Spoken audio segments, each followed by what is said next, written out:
Ladies and gentlemen, welcome to the Denice Scary Show. Today we have back with us Sophia. This is a young woman who was born and raised as a Christian in a Muslim-dominant country, talking about not only her first-hand experience being a Christian and suffering the kinds of daily humiliations and severe levels of persecution, but also to talk about Jews and Christians in general, what's happening in the Middle East, what's happening in places like Indonesia and Malaysia, and what is happening to those of us who are non-Muslims, the kuffar or the infidel, so that we can better be equipped, I think, to let our elected representatives in Washington, D.C., the president, understand this is a heavy burden and a problem that all of us must be aware of and deal with. And one of the ways we can deal with that is, for example, encouraging President Trump to designate the Muslim Brotherhood as a terrorist organization. To date, organizations tied to terrorist groups like the Muslim Brotherhood, for example, CAIR, the Council on American-Islamic Relations, MPAC, the Muslim Public Affairs Council, and other groups receive money. Your money, ladies and gentlemen, your taxpayer dollars that fund these groups. And again, it's extremely important that you listen to what Sophia has to say. And before we get to Sophia, though, I'd like you to catch a glimpse into what women who are faithful, devout Muslim women who are supporters of ISIS, the Islamic State, I want you to hear straight from their own mouths in an interview that was aired on an Iraqi television network what they have to say about the coronavirus and about infidels and death. Please listen.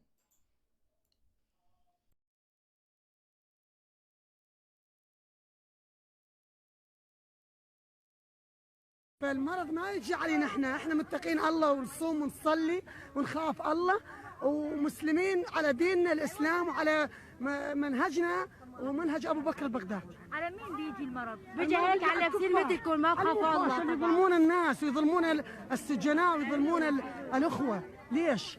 عليهم يجي. فهمتي علي؟ هم ما جاء على المسلمين. شايفه واحد مسلم مات من المرض؟ ماتم كلهم كفار. ماتوا من المرض. هذول ظالمين هذول ظالمين، ما اقول لك المسلمين كلهم مو ظلام. في بدول العالم كل العالم ماتت مسلمين. يا امي اكو مسلمين بس اكو ظلام بيهم، اكو مسلمين. هذول مو مسلمين. المرض ما يصيب مسلم، يصيب كافر وهذا رب العزة ارسل جنود من جنود الله، جند واحد بس، جند واحد من جنود الله. Sophia, wasn't that incredible that these women that are ISIS supporters and followers, perhaps they're married to Islamic State soldiers, wasn't it incredible that she emphatically stated for the interviewer and the cameras that the coronavirus doesn't affect true Muslims, that true Muslims do not die from the coronavirus? And I thought it was incredible that, you were talking yesterday in part 1 of our series about how people in the Middle East and around the world, people living in the United States of America, in Great Britain, in Italy, in France, in Spain, how people that embrace Islam would even be able to come out with a statement like this. Your reaction to this, Sophia? I want to say that it does not come as a surprise to me because I come from a different background than the Westerners. I came from living among people exactly like those supposedly ladies speaking at that video. There's a lot of things there's a lot of comments about this video. I just want to say something very critical about Islam first. Islam has something called the dualism, which is if they get defeated by the enemy of Islam, it's according to Islam, and if they overcome the enemy, it's also according to Islam. It's very weird, but this is how Islam is structured, and also it gets back to Muhammad. He created this dualism to attract everybody to him. I'm trying to recall. I've read the Quran. Can you refresh my memory? Is that a verse within the Quran, or is that part of Hadith, or is that just part of Sharia custom and cultural tradition, that this is handed down orally in the traditions of Islam? Right. The books of Islam, they complement each other. Okay. You cannot find one solid rule in one book. Okay. You have to go, you find one part in the Quran and another part that completed in another book. So the traditions and the life, the bio of Muhammad and the saying of Muhammad with the Quran, they go hand in hand to complete one idea. This is part of the oral or verbal tradition that's been espoused by Muslim leaders. Okay. And a good example for it. I don't intend to interrupt. I'm sorry. No, that's quite all right. Please. Yeah, the good example is Muhammad. Why the dualism in Islam? Muhammad wanted everybody to join him so he can carry on his goals of expanding in Saudi Arabia and stealing, of course, the money of the property of other tribes. So in order to attract people to him, he gets one person who wants to kill and rape anybody, and another one wants not to kill and rape his relatives. So this is okay. You can kill and rape everybody with no exceptions, and you cannot kill and rape your relatives with some exceptions. This is Islamic, pure Islamic, and this is pure Islamic. This is why the dualism came to Islam, and you can measure a lot of things on that base, with that base. That if they die from corona, let's talk about corona in this video. If they die from the disease, it's according to Islam. And if they don't die from the disease, it's also according to Islam, because they mentioned that some Muslims will die from the disease, but not all of the Muslims. Because they're oppressive Muslims. Because one of the women said, well, one woman, it's interesting because they contradicted each other. One woman said, well, if a Muslim, quote unquote, dies from the coronavirus, it's because they're an oppressive Muslim. They're a bad Muslim. Another woman towards the end of the video said, well, if a quote unquote Muslim dies from the virus, it's because he really or she really was not a true believer. Somebody who is not really a true believer, who calls himself a Muslim, is what we call a kuffar or kafar or an infidel. So I thought that was interesting that two women, both ISIS members or supporters, are contradicting each other right there in the camp. And of course, I've had other Muslims say to me, well, I'm a Muslim and I don't believe in jihad. I don't support jihad at all. I don't support any kind of violence or terrorism. I'm completely against any sort of violence perpetrated by people that are referred to as Islamic terrorists. And I've had Muslims, because, you know, I have had many Muslim students in my classroom. I've debated Muslims at various speaking venues as a keynote speaker. I've debated them at universities. And it's interesting to me that, and please correct me if I am not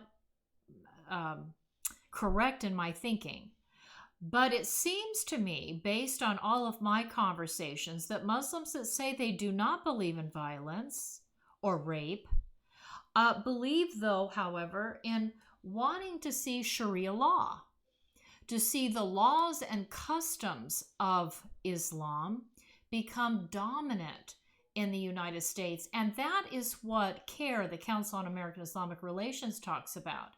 They talk about a civilizational jihad, where they slowly, incrementally begin to introduce issues and perspectives that begin to break down the Judeo-Christian traditions and customs and values. For example, and I'd like you to comment on this, please. Sure. In the first 10 amendments to our Constitution, it says that we have freedom of speech.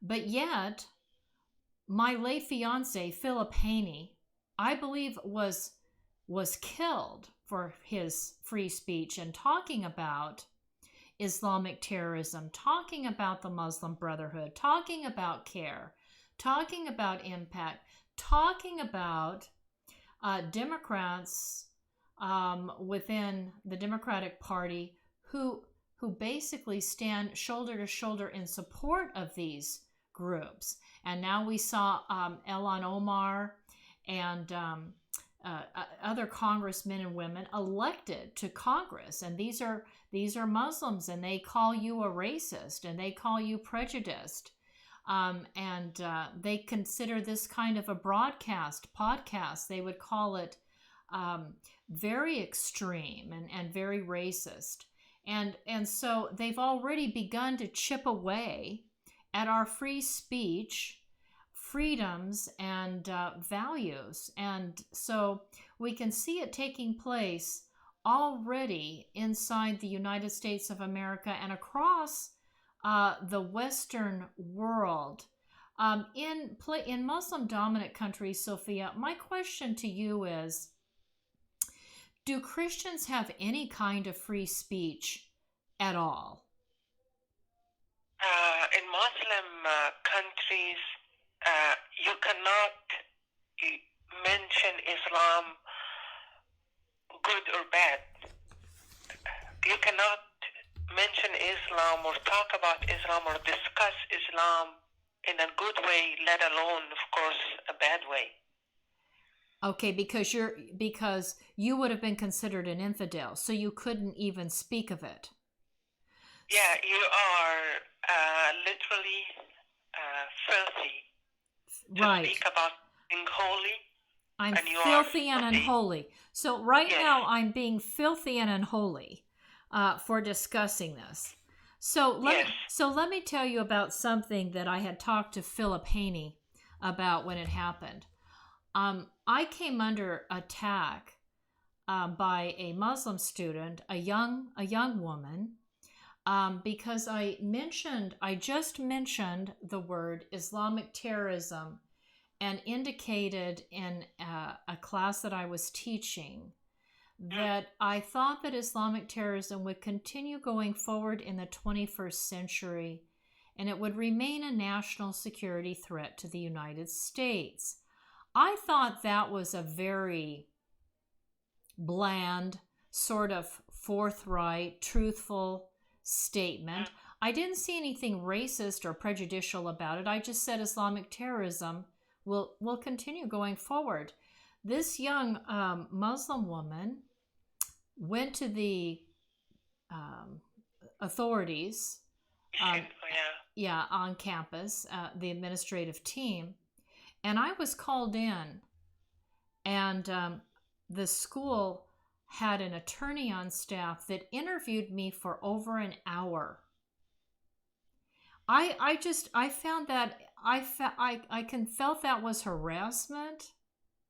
I felt it was a violation of my free speech rights.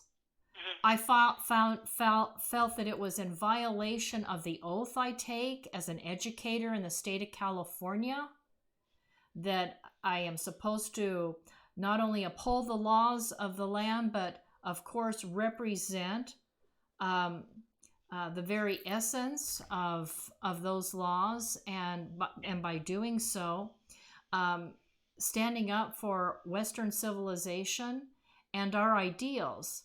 And I thought, here's a perfect example of dehimitude.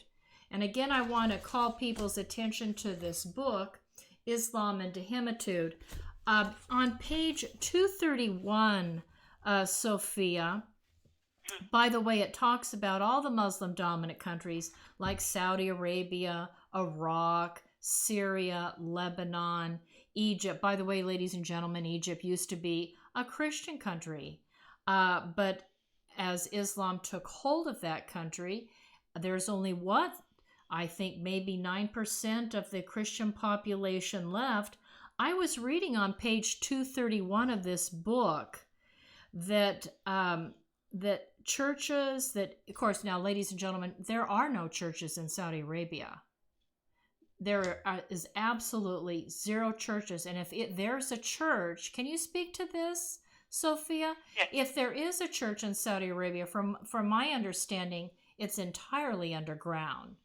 Is that your information as well? Yes. Okay. Yes. Yeah. And in Egypt, I thought it was interesting. It said they can't even modernize a toilet inside a church in Egypt, that many of the churches have already been destroyed. But they could not under Sadat, who tried to make peace with Israel in 1981, not under Hosni Mubarak, who followed Anwar Sadat, and of course the Muslim Brotherhood president, who followed after Mubarak had Mubarak arrested.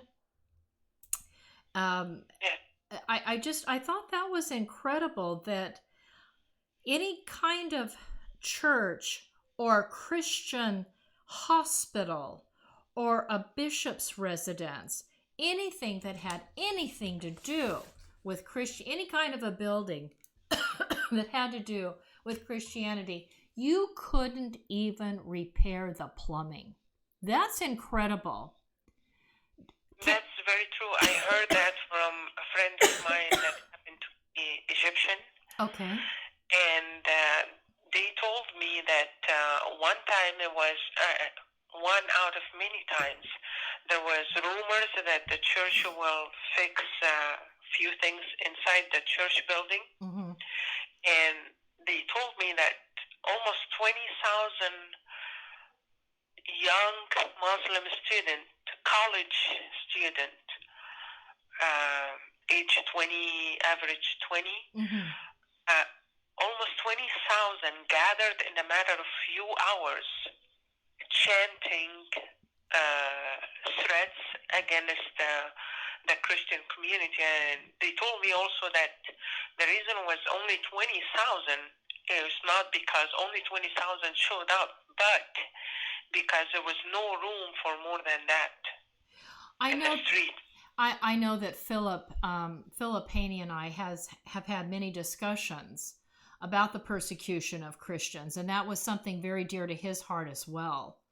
And one of the things that we've found in, of course, Philip lived in the Middle East for some time, but at any rate, one of the things that we were well aware of is the way they can gather. In case you're wondering, ladies and gentlemen, the way they can gather so quickly, i.e. the 20,000 that Sophia is referencing, they can do it because they use their cell phones. They text, they call, they use social media. So they can literally have a crowd around a Christian man or woman or a group of Christians or around a church or around a Christian home or neighborhood and literally surround that area and attack the people there. Are you familiar with that technique, Sophia? That's excellent. That's exactly what happened. That's Yes. exactly what happened. They were texting each other in a matter of few hours. They gathered almost 20,000. Yes. Of course, we did. Yeah. Okay. And we talked yesterday. Same incident, like the Pakistani case. This Christian lady, Asia Bibi. Yes. Look how many gathered. Well, they literally, from what I read in the newspapers, including Catholic publications, and I mention that only for credibility purposes. I mean, even the Catholic media was reporting that this Asia Bibi, that because these people were looking for her, that they would literally go from door to door, knocking on people's door. Can you imagine how scary it would be to be at home, having dinner with your family, and get a pounding at your door? Ladies and gentlemen, think of it. People pounding on your door because they want to know if you're sheltering a Christian woman who was accused of drinking a cup of water that a Muslim woman or women used. And that was an insult to Islam and an insult to the Prophet Muhammad. I've heard of cases where Christians were burned alive in Pakistan for accusations. Many other places, not only Pakistan. Oh, absolutely, absolutely. Yeah. So Sophia, let's talk about. Let's move on. You talked in an email you sent me about the inferior status based on Islamic teachings that needs to be exposed here in Western nations when considering Islam. And, again, here in our country, we have many Muslims living very peacefully here. Again, I have Muslim students that are peaceful and come to class very peaceful, do their work, do their homework, take their tests, continue to prosper and grow and move up, become doctors and lawyers and dentists and teachers. We see this peacefulness. I think it's really hard, Sophia, for people to think about the fact that when they go to a mosque in a town or city in California, for example, I'm thinking about the San Bernardino Islamic terrorists that killed people that they worked with. They killed social workers in San Bernardino just before Christmas. And they targeted Jews and Christians that worked at a social welfare office that was there to help people. They had thrown birthday parties and I believe they even threw a wedding anniversary party for this Muslim couple, and they came back, months later with guns and killed scores of people. It's just hard for people to grasp that. But they were attending a mosque, and they were getting the teaching. Can you tell us a little bit about that, Sophia? What is this Islamic teaching that is happening in mosque right here in our own communities? Tell us about that, please. Yeah, sure. But if I can quickly get back to the video and say a few comments. Sure. Yes. Because I hear that a lot from the Westerners, that they tell me that Muslims, and I hear it in the radio, Muslims are the first victims of Islam and Muslims, violent Muslims. Okay. The reality, like we said earlier about dualism, getting back to the dualism, you can, according to Islam, those Muslims could be good Muslims from the judgment of another Muslim, or could be bad Muslims. So what is the easy way to fix it? Is to kill them and let Allah sort them out and fix them when they go to the other side. My goodness. So the answer the answer to determining who's good and who's bad is to just kill them and let Allah decide who goes to heaven and who goes let Allah sort them out and then fix them later, because they have a very unusual belief system. Yes.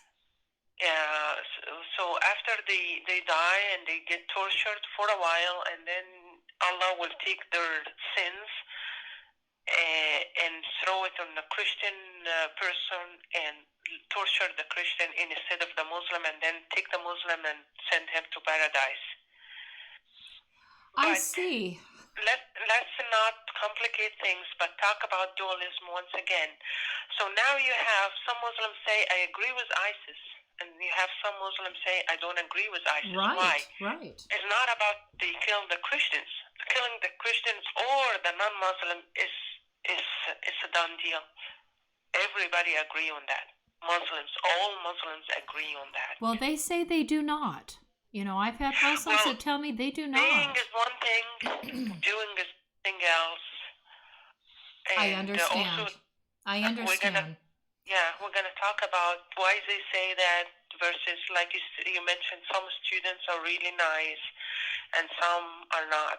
We can touch on that. Well, let's save that for okay. Let me let you finish your point. Let's save that for tomorrow, because we've already it's already going on 30 minutes. So I'm going to let you make a final point. I want to share a quick story, and let's take up that discussion tomorrow with respect to, you know, some Muslims, you know, they look me right in the eye and they will tell me they absolutely oppose any kind of death and destruction, or any sort of killing. And I want to hear what you have to say. Make your point about dualism. Yeah, I want to make a very short point about that. Getting back to the Islam teaching, which is one of them is aggression toward the non-Muslims, or the jihad, known as the jihad toward the non-Muslims. If some does do the jihad, it takes away the burden from doing it, the burden of doing jihad to all the Muslims. So let's say we have 100 Muslims. If only 10 committed to doing jihad, the 90% can rest assured that they're going to get also rewarded, as long as they support those 10 from far away and facilitate their way of doing jihad. Does that make sense? It's called kifaya jihad. Well, enough jihad. Well, I understand. I believe that money is received as part of the offerings in mosques that goes to finance terrorism. I used to have, when I had top secret clearances, and I had shared this with Philip, I found it so interesting that reports that I have read indicate that over 70% of the money that supports terrorism against non-Muslims and Americans comes from mosques here in this country. So I guess it's a way, I believe that ties in with what you were saying. If there's 100 Muslims and only 10 are involved with actual Islamic terrorism, as long as the others are supporting it, financially, possibly, ideologically. Another point I'd like to make is Walid Shoebat. I don't know if you've met him. I believe he is currently in the state of California. He and I were keynote speakers once upon a time, and he's a former terrorist who worked under Yasser Arafat. He was part of the Palestine Liberation Organization. And I heard of him. Yeah, he was up in Lebanon, and he and I were talking at dinner one night after a conference we did together. And he said to me that coming here to the United States and living here, that with his Muslim friends, they laughed at 9/11 and they thought it was a big joke. And, but he said, we knew when we got around around people at work, for example, got up in the morning and went to work, they held jobs here in the United States. And when they went to work, and anytime anything like 9/11 or a terrorist attack would come up, they would be, they would look contrite and sad, and they would literally put on an act for their American counterparts or, colleagues or fellow workers, laborers, they would put on an act that to show or indicate that, yes, they felt sorry for Americans in America about the terrorist attack. So I guess there's a real element of deception in all of this. Yes. Okay. That's Islam teach everything immoral. Nothing moral comes out of Islam. If there is something looks moral, it's deceitful, deceit. Okay. Because there is a war between the Muslims and the non-Muslims. Yes. Dar al-Islam and Dar al-Harb. Thank you. Thank you, Sophia, so much. We went a little long on this segment, but I so appreciate it. Are you up for one more show tomorrow? It will be my great pleasure again. I'm really happy to be with you. Thank you so much, Sophia. You have a blessed and wonderful evening. Thank you so much for your time. Thanks. Thanks, everybody. Again. Okay. Bye-bye. Bye-bye. Ladies and gentlemen, I want to talk about Carson Blacklock. He is a real estate agent. We so appreciate him. A man of integrity. Give him a call. 661-203-3544. 661-203-3544. And be sure and tell him that it was Denice Gary from the Denice Gary Show, and how much she and Philip really appreciated the work he did for us.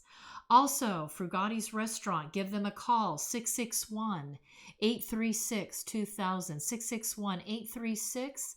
661-836-2000. You want to call Ralph Frugaletti, you want to call Frugati's Restaurant, you want to say, you know what, I was listening to that wonderful commercial on the Denice Gary Show. We just had to call you up tonight and order dinner. Lunch and dinner every day, ladies and gentlemen, lunch and dinner. The best Italian restaurant in the city of Bakersfield, 661-836-2000, right there at 600 Coffee Road, between Truxton Extension and Stockdale Highway. And of course, Anatase Products. For those of you working for aerospace companies or major defense companies, please, you want to call Anatase Products and talk to Scott Baker. You want to tell Scott Baker you heard about his materials, his aircraft fasteners. He's a manufacturer of aircraft fasteners and other materials. He has a materials testing laboratory. He can provide all of the pieces and parts that you need for your military hardware. 661 area code 822-6873, 822-6873, 661, right there in the mountains of Tehachapi, the hub of the aerospace industry, right here in the county of Kern. Thank you so much for listening, and please support this work. You can give a tax-deductible contribution to my educational foundation. Just write on the envelope and the check, the Middle East Initiative. It's tax-deductible, the Middle East Initiative. Send it to P.O. Box 82162, 82162, Bakersfield, California, 93380, and it will be appreciated so very much. Thank you and have a safe and blessed evening.